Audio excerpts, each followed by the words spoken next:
what you're gonna see for like the next week or two is you're gonna see a lot of people pointing towards this and saying that's what Democrats want in the United States. Now, let's talk about China, because this is pretty wild. So, Xi Jinping just had, I believe it was his third party Congress as leader, which basically anointed him the most powerful man in China since Mao Zedong. He has amassed more power around himself since Mao. There's been no other leader that's had as much power concentrated around one man as now, since Mao. He is a very, very powerful man. And if you're, if you're a Mao guy, if you're, a Xi guy, you like Xi a lot, then, this is great. This is fantastic. You love Xi Jinping. He's powerful. But the thing is, and this is very important, is that when you centralize power around yourself, there is a negative side effect that comes with that. Is that now if something goes wrong, there's only one person to blame.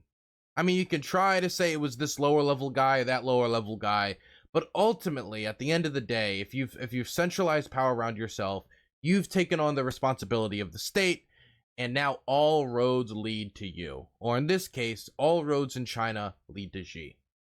And now, it seems that China's zero COVID policy, its hardcore lockdown stances of, keeping university students in their universities, they're not allowed to leave, keeping factory workers in factories where they have to live on the factory, they can't go home, stopping people from being able to travel.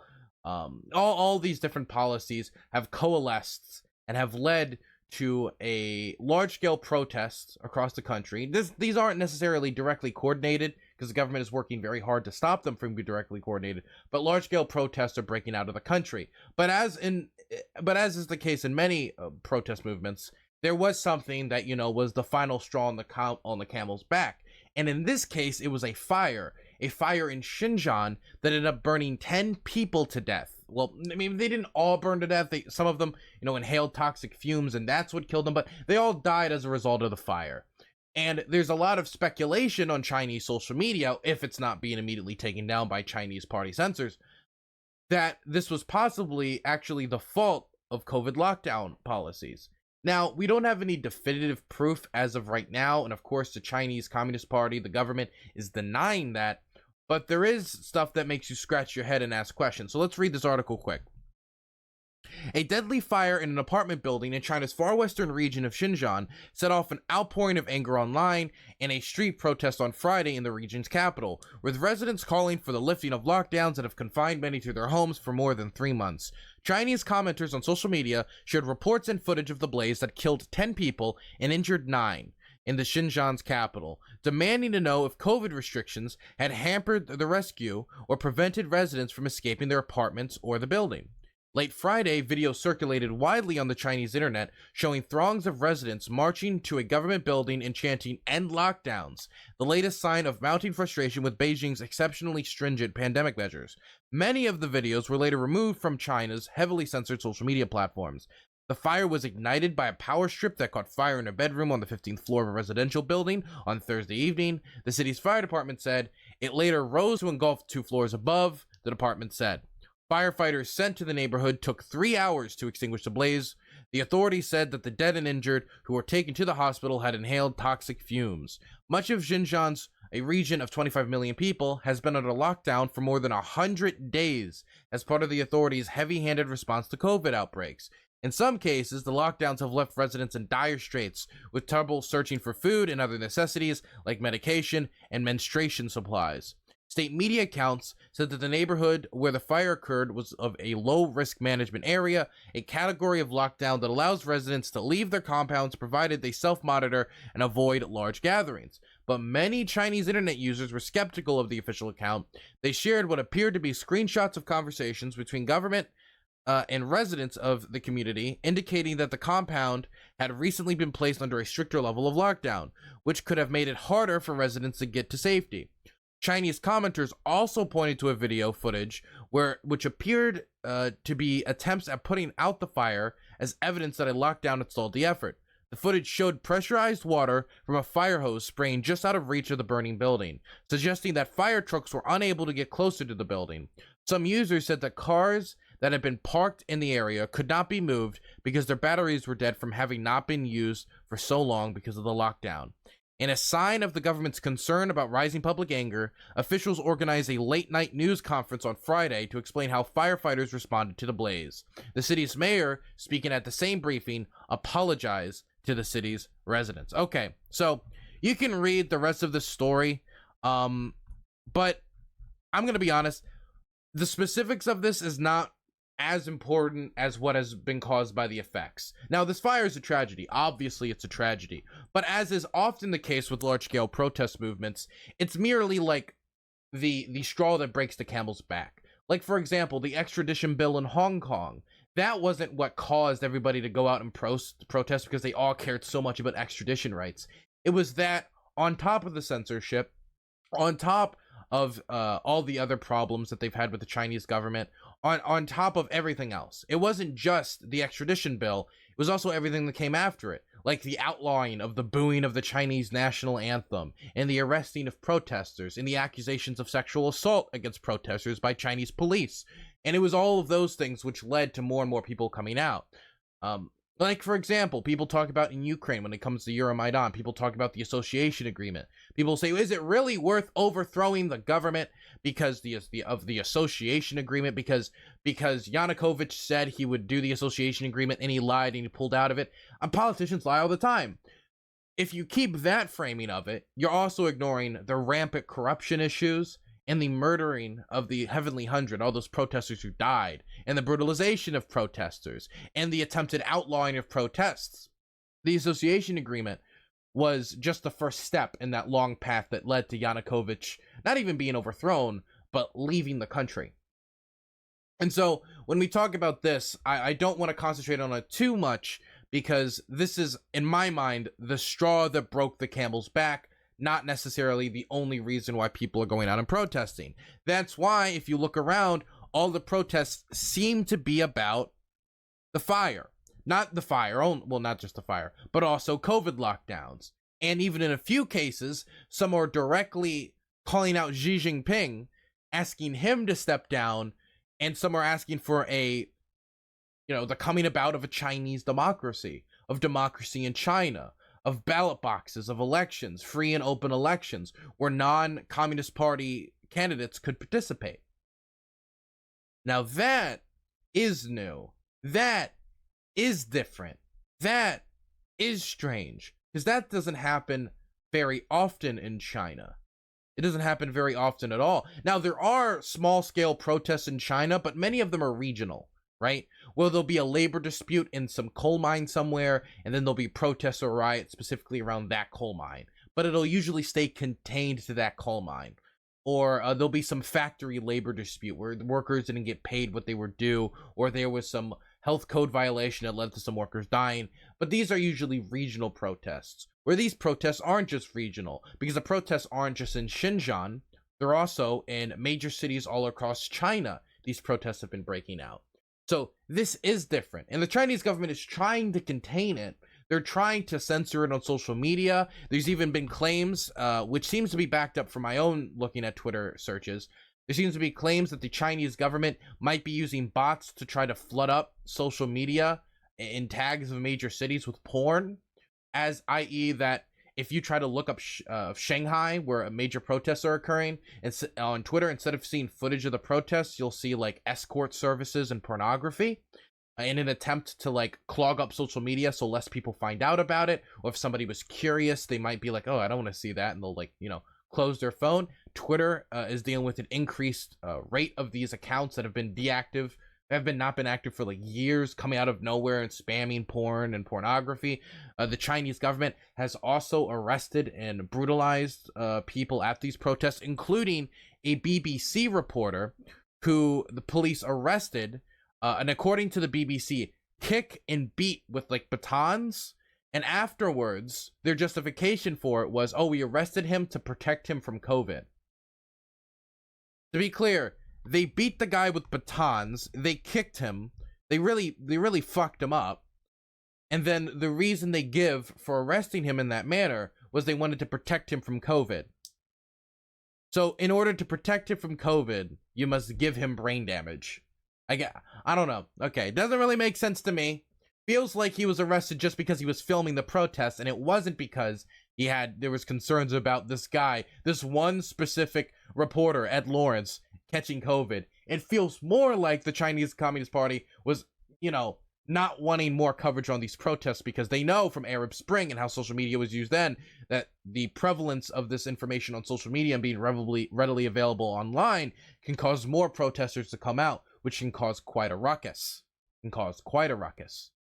Now, these protests seem to generally follow a similar tenor, one after the other, where it's people on the street asking for an end to COVID lockdown, saying that they've been too severe, that they've gone too far, that they're affecting their ability to make money, they're affecting their ability to put food on the table, stuff like that. But some of them are going further, like I said before, and calling for the resignation of Xi Jinping, calling for, the coming of democracy to China. But the problem is that later portion is like a very, very small percentage of the overall protests. I think the thing that is most concerning to the Chinese Communist Party isn't necessarily even these calls for Xi Jinping to resign.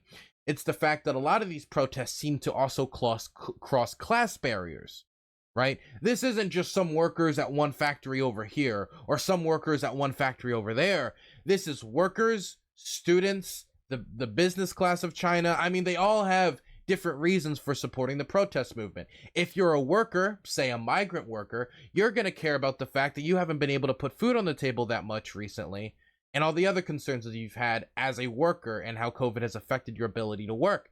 If you're a student, you might be angry about the fact that you haven't been able to go home and visit family, and you've been stuck on campus due to COVID restrictions.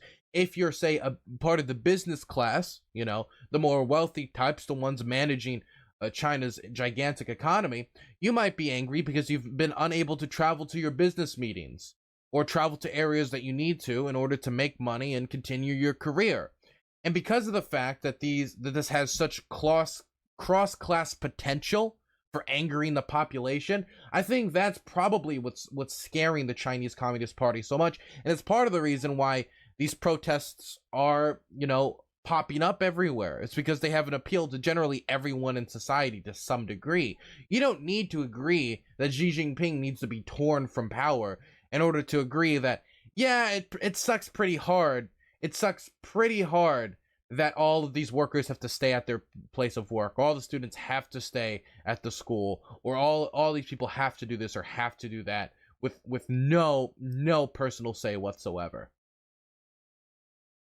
So I think a lot of this, when it comes to the fear aspect of the Chinese Communist Party, is its appeal to large swaths of the Chinese population, not necessarily the calls for Xi Jinping to step down, which makes up a very tiny minority of the protesters, even though that almost certainly is causing some concern.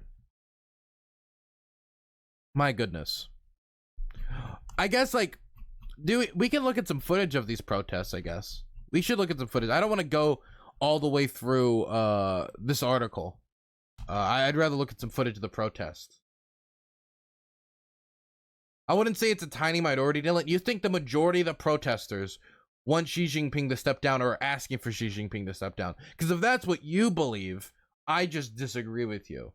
I have not seen enough evidence that the vast majority, or even the majority of these protesters want to see Xi Jinping step down or have vocalized that in some way.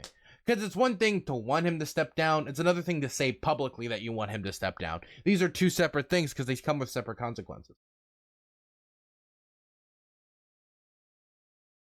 From what I've seen, major cities have been chanting to dispose Xi, or we don't want long rulers, we don't want emperors. Again, Dylan is a very high IQ Rick and Morty. Shut up! I don't watch Rick and Morty. Look, I understand what you're saying. You saw a Twitter video here, you saw a Twitter video there, but of course those are gonna be the Twitter videos that stick out because those are the ones that are the most fiery, because they're the ones saying death to the emperor, right? But that's not the majority. That isn't the majority. If you read any of these articles and you go into the details and you read the articles are not going to express that the majority of the residents are calling for Xi Jinping to be hung. That's just not happening. That is getting the most attention because it's the most fiery. That's why we're seeing that the most.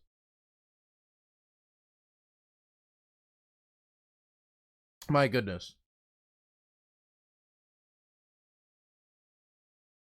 Yeah, I heard that he helped cut the spam. Oh, you're talking about Elon. Yeah, the thing is, Elon cut like a ton of staff. He cut the majority of Twitter staff, including a lot of the staff that deals with crises like this. If we read this article, let's read just a little bit of this article.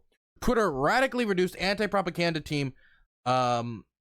Twitter's radically reduced anti-propaganda team grappled on Sunday with a flood of newsist content in China that researchers said it was aimed at reducing the flow of news about stunning widespread protests against coronavirus restrictions. Numerous Chinese language accounts, some dormant for months or years, came to life early Sunday and started spamming the service with links to escort services and other adult offering alongside city names.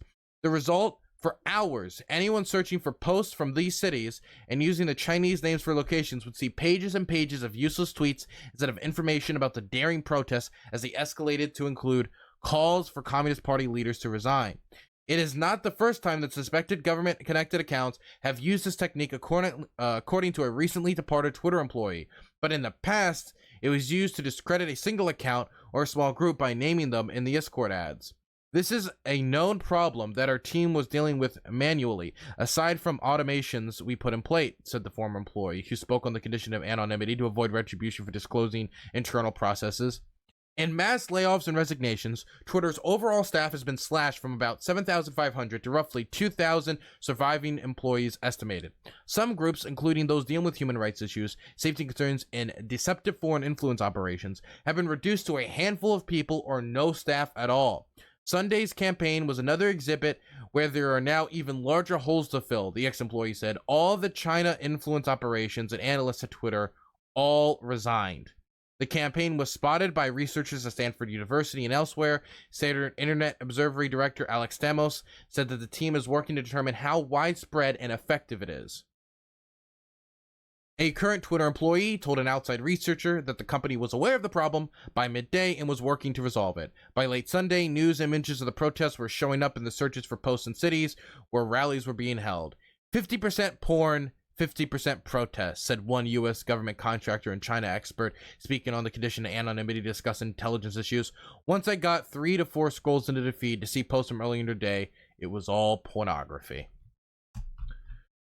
Look, all I'm saying is there's no way you cut like 60 to 70% of your company staff and there isn't going to be some shakiness. At the very least, definitely when crises like these turn their ugly head. I really hope that Elon knows what he's doing when he's making these cuts and that he can deal with these in the future effectively and quickly. Because the thing is with protest movements happen very quickly, they develop rapidly, and gaps in the information space can muffle them, can hurt them a lot. And so even just a few hours can undermine a protest movement pretty significantly if you're not getting accurate information out to people on a social media platform used by, what, billions of users? How many users does Twitter have? A lot. I know that. They have a lot. It's been 3 years of this, and people have been growing frustrated. There was the sense that maybe things would change after the 20th Party Congress, once Xi Jinping was able to sew up. I see people asking in chat, like, what's Xi's response going to be to this? I know in a few instances, like with some of the students, there's been examples where they were like, okay, you know what, never mind. You can go home for Lunar New Year a little early this year. Never mind.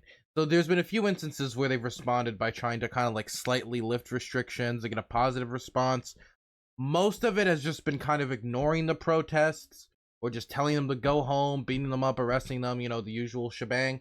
I don't know what she's going to say in response to this. I think he kind of has to give a response to this. I don't think this is the type of thing that just goes away. This has been something that's been boiling for quite a long time now. Protests on this scale are not very common in China. I mean, I know some people are saying, oh, is this the end of the Chinese Communist Party? You're getting way a hold of your horses. You're getting like way ahead of yourself here. I don't think that's the case. The vast majority of protests like this end up failing in anything like that. And again, this isn't like a united protest movement around removing Xi from power. The only thing that 100% does unite this protest movement is that they think that the government's been too heavy-handed in responding to COVID. That's the only thing that removes them. Getting them to go from that to we must remove Xi from power would require some I think some massive miscalculations on behalf of the Chinese government. Say they start like mowing down protesters or something like that, like they did in Tiananmen, or something else. I don't think it's at anywhere near that type of a stage. Okay, so you're Xi Jinping, okay? You're the glorious Xi Jinping, okay? So you're thinking, what am I going to do to deal with these protest movement, okay? On one hand, let's say that you know, cede to the protesters and say, okay, lockdowns are over. Glory to the People's Republic. You may all now leave your homes. You may all now leave your quarantined schools. You may all now leave your factories and go home and travel, and you can do all these things.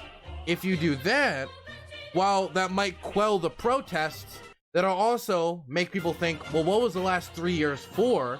Was that all worthless if you're so willing to just give it all up? And it makes your power look weak. It makes you look weak. If, you know, a few street protests is all it takes to challenge the power of the government, that might inspire people in the future to protest more because, hey, protests have worked as a strategy in the past. So that's a danger if you just completely cede to the protesters. But on the other hand, if you don't cede at all and maybe just crack down, maybe you brutalize protesters too much and you get a Euromaidan situation where people get angered by the brutalization of protesters and go out onto the street, or you get some other situation where protesters get brutalized and therefore more protests come. And if you don't relieve any of the pressure from this pressure valve that has been created, then what happens is, you know, it just can get bigger and bigger and bigger until it blows up in your face, and then you've got a real crisis of legitimacy. And so, if you want to know what I think he's going to do, I think he's probably going to find some middle ground. I think he's going to probably find some middle ground to roll back restrictions a bit, but keep probably the vast majority of them in place, or a decent amount of them in place. I think that's probably what we're going to do. We've already seen a few instances of something like that happening where students were allowed to go home early for Lunar New Year's. That would, I think, make the most sense from Xi's perspective, but we'll wait. I do think it's more likely that he doubles down than he completely cedes to the protesters. I do think that's more likely because for Xi, this is like, he's the new leader, right? This is his first crisis since he's not really new leader, but since he's consolidated power around him. And so if he shows weakness in the face of this threat to his legitimacy, definitely, since a lot of the quotes coming out, even though not the majority of them, a lot of the quotes coming out are down with Xi, up with democracy type quotes, it would make people have in I think party leadership positions second guess having Xi as the leader, because again, no matter what happens, Xi has consolidated the most power around himself since any Chinese leader since Mao Zedong. All roads lead to Xi. At the end of the day, he's going to be the person that people hold most supremely accountable. You can even see it from the protesters. They're naming him by name, no one else. And so this is the first crisis of power that Xi is facing, and I'm extremely interested to see how he responds to it, because he could either make the situation better, slowly backing away from this tipping point, or he could do the wrong thing, hit the throttle, and just 1 month after the third party Congress, since he's been in power and he's consolidated the most power around himself, where he's taking people like Hu Jintao and having them like dragged away on camera to show his strength, out of nowhere, boom, crisis of power. So I think that's something he's going to fight very hard to avoid here, and he's going to be very, very careful with what path he chooses. But it's a ticking time bomb. If he doesn't respond quickly, then, you know, the people will just assume that he's going to do nothing, and then the decision will be made for him, and then the protest might get worse. So he needs to do something. He needs to do something quick.